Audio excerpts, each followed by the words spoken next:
Cinema పోయింది. అనుకున్నట్టుగానే అఖండ 2 వెనక్కి వెళ్ళిపోయింది. మరింతకి పోస్ట్ పోన్ అయిన ఈ సినిమా మళ్ళీ వచ్చేదెప్పుడు? సినిమా రైట్స్ పట్టేసిన నెట్ఫ్లిక్స్ ఏమంటుంది? రిలీజ్ డేట్ పక్కాగా ప్లాన్ చేసే ఈ డిజిటల్ ప్లాట్ఫామ్ తన రూల్ ఇక రీసెట్ చేసుకోవాల్సిందేనా?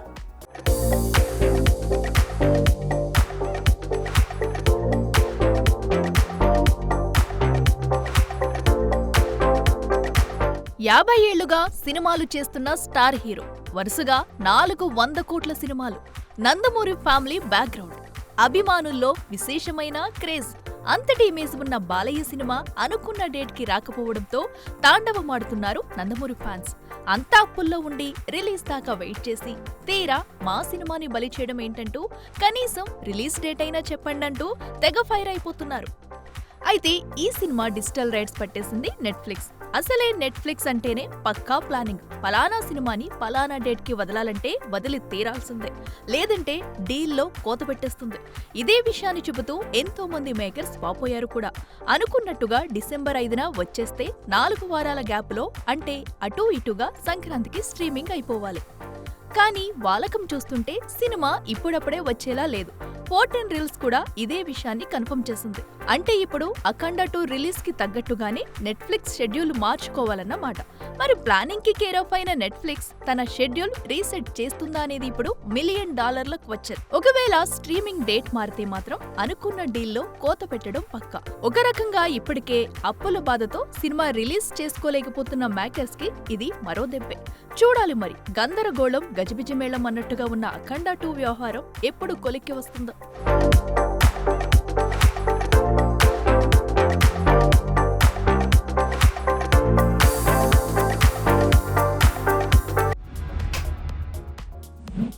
బాహుబలి ఎపిక్ మొన్నటి వరకు ఇండియాలో సందడి చేసిన ఈ విజువల్ వండర్ ఇప్పుడు జపాన్ ని షేక్ చేస్తుంది.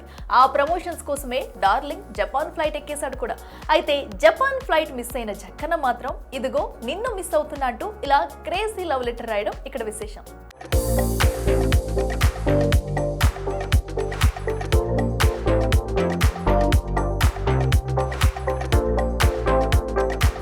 జపాన్ పై మన మేకర్స్ గట్టిగానే కాన్సంట్రేట్ చేస్తున్నారు. ఇప్పటికే Baahubali, RRR, Devara solid hits చూడగా తాజాగా బాహుబలి ఎపిక్ ని డిసెంబర్ 12న రిలీజ్ చేసేందుకు ప్లాన్ చేస్తున్నారు. మరోవైపు పుష్ప 2ని జపనీస్ భాషలో పుష్ప కుర్నిన్ పేరుతో 2026 జనవరి 16న వదిలే ప్లాన్ చేస్తున్నాడు బన్నీ. ఇక ఎపిక్ రిలీజ్ లో భాగంగా స్పిరిట్ పక్కన పెట్టి మరీ జపాన్ కు చెక్కేశాడు డార్లింగ్. లేటెస్ట్ గా అక్కడి ఫ్యాన్స్ తో కలిసి మూవీ ప్రమోషన్స్ లో పాల్గొన్న వీడియోలు సోషల్ మీడియాలో తెగ చక్కర్లు కొడుతున్నాయి కూడా. డార్లింగ్ ని జపాన్ ని బాగా మిస్ అయ్యాని ఫీల్ అయ్యాడు ఏమో జక్కన్న.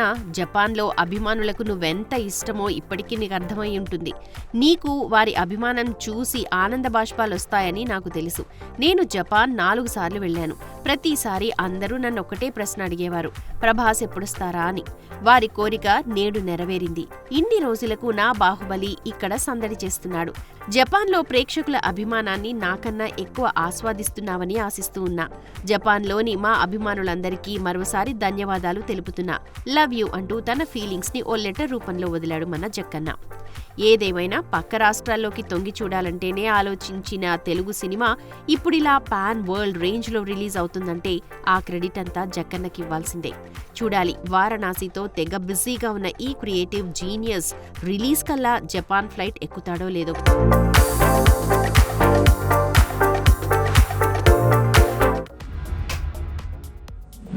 సీజన్లందు సంక్రాంతి సీజనే వేరయ్యా. ఎన్ని సీజన్లు వచ్చినా పొంగల్కి ఉండే క్రేజ్ అంతా ఇంతా కాదు. అందుకే ఈ ఛాన్స్ నేనెందుకు మిస్ చేసుకోవాలంటూ బరిలోకి దిగిపోతున్నాడట ఈ కుర్ర హీరో. దీంతో అసలే కెరీర్ కష్టాల్లో ఉన్న ఈ టైంలో ఇప్పటి రిస్క్ అవసరమా గురు అంటూ స్వీట్ వార్నింగ్ ఇస్తున్నారట die hard fans.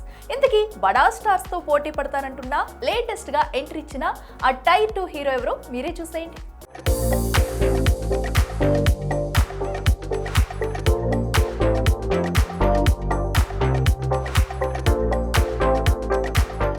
Sankranti Telugu సినిమాలకి హాట్ కేక్. అందుకే ప్రతి ఏడు ఏకంగా చిన్నా పెద్ద కలిపి 4-5 సినిమాలు బరిలో ఉంటాయి. కానీ ఈసారి అంతకు మించి అంటూ సీజన్ ని క్వాష్ చేసుకోవటానికి రాజా సాబ్ మన శంకర్ ప్రసాద్ గారు భరత మహాశయులకు విజ్ఞప్తి, అనగనగా ఒక రాజు, పరాశక్తి, జననాయగన్ అంటూ తమ సినిమాలతో బడా స్టార్స్ సిద్ధమైపోగా ఇప్పుడు నేను రేజ్ లో ఉన్నా అంటూ నారీ నారీ నడుమ మురారీతో ఎంట్రీ ఇస్తున్నాడు శర్వానంద్. ఎప్పటి నుండో ఆగుతూ సాగుతూ ఎట్టకేలకి పూర్తయిన ఈ సినిమాని ఎట్టకేలకి పొంగల్ బరిలో పక్కా అని ఫిక్స్ చేశారు makers. Samajavaragamana fame Ram Abbaraju mega phone పట్టిన ఈ సినిమా కూడా ఫ్యామిలీ ఎంటర్టైనర్ అవటంతో సంక్రాంతికి ఫిక్స్ అయినట్టున్నారు. పైగా శతమానం భవతి, ఎక్స్ప్రెస్ రాజా వంటి పొంగల్ హిట్స్ శర్వాకున్నాయి కూడా. అయితే హిట్ ఏది అంటే అప్పుడెప్పుడో వచ్చిన మహానుభావుడునే రిపీట్ చేస్తున్న శర్వా ఇంతటి కాంపిటీషన్ లో బరిలోకి, అది కూడా సడన్ గా డిసిజన్ తీసుకోవటం పెద్ద రిస్క్ లాగే కనిపిస్తుంది. ఆల్రెడీ బైకర్ సినిమా డిసెంబర్ 6 నుంచి పోస్ట్ పోన్ చేశారు. ఫిబ్రవరిలో రిలీజ్ ప్లాన్ చేస్తున్నట్లు టాక్ కూడా వినిపిస్తోంది. ఒకవేళ సంక్రాంతికి అనుకున్న నారీ నారీ నడుమ మురారి కూడా పొంగల్ మిస్ అయితే మళ్ళీ నెక్స్ట్ మంత్ రిలీజ్ కుదిరే ఛాన్స్ ఉంది. సో 2026 సమ్మర్లోనే ఆ సినిమా రిలీజ్ ఉంటుంది. సినిమాల రిలీజ్ల విషయంలో ఇలా వాయిదాలు జరిగితే ఆడియన్స్ లో ఆ సినిమా మీద ఉన్న ఇంట్రెస్ట్ కాస్త తగ్గిపోతుంది. మరి శర్వా ఎలా జాగ్రత్త పడతాడో.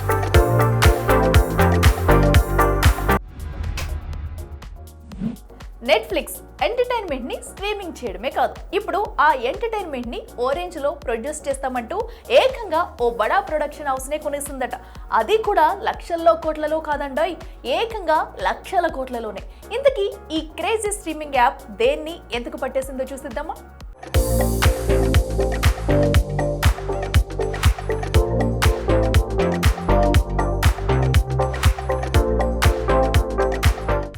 Big deal. ఎంటర్టైన్మెంట్ ఇండస్ట్రీలోనే big deal. Never before ever after అన్నట్లుగా సినీ హిస్టరీలోనే హైయెస్ట్ డీల్. అవును, అక్షరాల 6,40,000 కోట్లు. ఇది Netflix Hollywood production house Warner brothers ని టేక్ ఓవర్ చేయడానికి కుమ్మరిస్తున్న మొత్తం.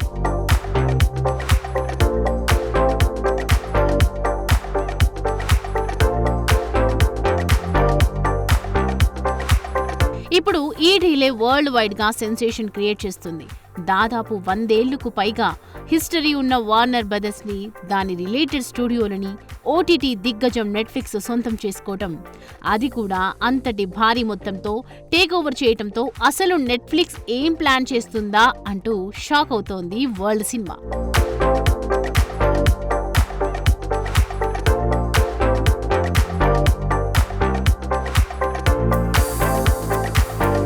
ఇకపై వార్నర్ బ్రదర్స్ పేరుతో వచ్చే మూవీస్ HBO మ్యాక్స్, HBO సహా అన్ని నెట్ఫ్లిక్స్ గుప్పిట్లోకి రానున్నాయి. ఇప్పటి వరకు డిజిటల్ ప్లాట్ఫామ్లోనే ఐఎమ్ ది వన్ అన్నట్లుగా ఉన్న నెట్ఫ్లిక్స్ ఈ డీల్ చేసుకోవటం చూస్తే థియేటర్లని కూడా డామినేట్ చేసేట్టే కనిపిస్తోంది. అంటే రాబోయే రోజుల్లో అటు డిజిటల్ నాదే, ఇటు థియేటరు నాదే అనబోతోందన్నమాట. ఈ ఇయర్ లో ఇప్పటి వరకు ఎన్నో సినిమాలు వచ్చాయి. కొన్ని బ్లాక్ బాస్టర్స్ అయితే చాలా వరకు అట్టర్ ఫ్లాప్ అయినవే.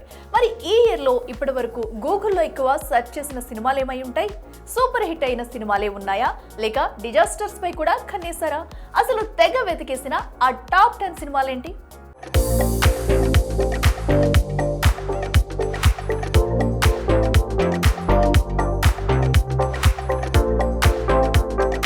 భారీ ఎక్స్పెక్టేషన్స్ పెంచేసుకున్న సినిమాలేంటా అని ఆడియన్స్ గూగుల్లో జల్లెడ పట్టడం సహజం. అలాగే ఈ ఏడు వచ్చిన పలు సినిమాలని తెగ వెతికేశారట కూడా. వాటిలో టాప్ 10 సినిమాలేంటో చూస్తే మొదటి ప్లేస్లో నిలిచిన cinema Kantara the legend chapter 1. Rishab Shetty హీరోగా స్వయంగా దర్శకత్వం వహించిన ఈ సినిమా అక్టోబర్ 2 నుంచి ఏకంగా 852 కోట్లు కొల్లగొట్టడం విశేషం. ఇక మోహిత్ సూరి దర్శకత్వంలో సయ్యారా ఈ లిస్ట్లో 2వ ప్లేస్ కొట్టేసింది. అహాన్ పాండే, అనీత్ పడ్డా హీరోయిన్లుగా జూలై 18న రిలీజ్ అయిన ఈ మ్యూజికల్ రొమాంటిక్ డ్రామా ఏకంగా వరల్డ్ వైడ్ గా 570.33 కోట్లు వసూలు చేసి టాక్ ఆఫ్ ద బాలీవుడ్ అయిపోయింది. ఇక హిట్ కి ఫ్లాప్ కి మధ్యలో నిలిచిన కూలీ ముచ్చటగా 3వ స్థానంలో నిలిచింది. లోకీ దర్శకత్వంలో రజనీ హీరోగా ఆగస్టు 14న వచ్చిన ఈ సినిమా 518 కోట్లు వసూలు చేసింది. అయితే ఈ సినిమా లోకీ కెరియర్ కి పెద్ద జర్కే ఇచ్చింది. ఇక 2019 బ్లాక్ బస్టర్ వార్ కి సీక్వెల్ గా వచ్చిన వార్ 2 ఈ లిస్ట్ లో 4వ ప్లేస్ కబ్జా చేసింది. అయాన్ ముఖర్జీ దర్శకత్వంలో హృతిక్ హీరోగా ఆగస్టు 14న వచ్చిన ఈ సినిమాతోనే రాగానే తారక్ బాలీవుడ్ ఎంట్రీ ఇవ్వడం విశేషం. అయితే ఊహించని విధంగా కేవలం 364 కోట్లు మాత్రమే వసూలు చేసి మేకర్స్ కి పెద్ద డిసప్పాయింట్మెంట్ ని మిగిల్చింది. ఇక 5వ స్థానంలో నిలిచిన సినిమా సనం తెరి కసం. 2016లో రిలీజ్ అయిన ఈ సినిమా ఈ ఏడు ఫిబ్రవరి 7న మళ్లీ రిలీజ్ అయ్యి ఏకంగా 50 కోట్లకు పైగా వసూలు చేయడం విశేషం. హర్షవర్ధన్ రానే, మావ్రా హొకేన్ నటించిన ఈ సినిమా రిలీజ్ అయిన సినిమాల్లో హైయెస్ట్ కలెక్షన్స్ కొల్లగొట్టిన సినిమాల్లో సెకండ్ ప్లేస్ కొట్టేసింది. ఇక హనీఫ్ అదేని దర్శకత్వంలో వచ్చిన మార్కో 6వ స్థానం కొట్టేసింది. ఉన్ని ముకుందన్ హీరోగా వచ్చిన ఈ మలయాళ సినిమా పోయినేడు డిసెంబర్ 20న రిలీజ్ అయి 102 కోట్లకు పైగా వసూలు చేసి రికార్డ్ సెట్ చేసింది కూడా. ఇక హౌస్ఫుల్ ఫ్రాంచైజీలో వచ్చిన 5వ సినిమా హౌస్ఫుల్ 5. తరుణ్ మన్సుఖాని మెగాఫోన్ పట్టిన ఈ సినిమా 7వ స్థానం ఎగరేసుకుపోయింది. అక్షయ్ కుమార్ హీరోగా జూన్ 6న రిలీజ్ అయిన ఈ మూవీ 288 కోట్లను వెనకేసింది. ఇక ఫ్లాప్ అయిన 8వ ప్లేస్ చేజిక్కించుకుంది గేమ్ చేంజర్. ఎస్, శంకర్ దర్శకత్వంలో వచ్చిన ఈ తెలుగు యాక్షన్ థ్రిల్లర్లో చరణ్ హీరోగా నటించగా జనవరి 10న రిలీజ్ అయి డిజాస్టర్ అయిన సంగతి తెలిసిందే. ఇక ఫిబ్రవరి 7న డైరెక్ట్ గా ఓటీటీలో రిలీజ్ అయిన సిరీస్ మిసెస్. ఆర్తి కాదవ్ దర్శకత్వం వహించిన ఈ సిరీస్ లో సానియా మల్హోత్రా, నిషాద్ దహియా కీ రోల్స్ చేయగా ఇది 9వ ప్లేస్ దక్కించుకుంది. ఇక యానిమేటెడ్ ఫిల్మ్ గా అశ్విన్ కుమార్ దర్శకత్వంలో వచ్చిన సినిమా మహా అవతార్ నరసింహ 10th ప్లేస్ కొట్టేసింది. విష్ణువు నరసింహ అవతారం కథతో జూలై 25న రిలీజ్ అయి ఏకంగా 326 కోట్లు కొల్లగొట్టడం ఇండియన్ ఇండస్ట్రీకి పెద్ద సర్ప్రైజ్.